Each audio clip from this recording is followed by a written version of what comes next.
SIR ঘোষণা হওয়ার পর থেকে দেখা যাচ্ছে বহু মানুষ পালিয়ে বাংলাদেশে ফেরত যাওয়ার চেষ্টা করছে। পালাতে গিয়ে ধরা পড়ছে পুলিশ অথবা সেনাবাহিনীর হাতে। এই সকল মানুষ এসআইআর কোনো রকম ডকুমেন্টস দেখাতে পারবে না, তাই তারা পালিয়ে যাচ্ছে। এরা সকলেই মায়ানমার থেকে আসা রোহিঙ্গা, এমনটাই বললেন সুব্রত ঠাকুর। তিনি আরো বলেন, মমতা বন্দ্যোপাধ্যায় পশ্চিমবঙ্গকে সন্ত্রাসবাদীদের জন্য স্বর্গরাজ্যে পরিণত করেছেন। এরা রোহিঙ্গা, এরা এরা হচ্ছে মায়ানমারের রোহিঙ্গা, যারা কক্সবাজার হয়ে এখানে ভারতবর্ষে ঢুকেছে।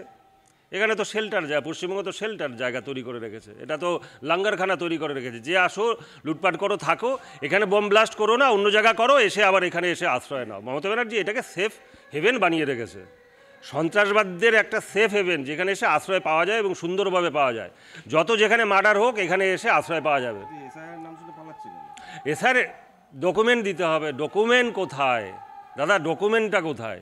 ডকুমেন্ট না থাকলে পরে তাহলে বাপের ডকুমেন্ট, মার ডকুমেন্ট, নাহলে দলিল, নাহলে 12টা যে ডকুমেন্ট, তার মধ্যে থেকে একটা। এদের কাছে কিছু নেই। এবার কেঁচো ঘুরতে কেউটু বেরোবে, তার আগে থেকে এখান থেকে সরে পড়ছে।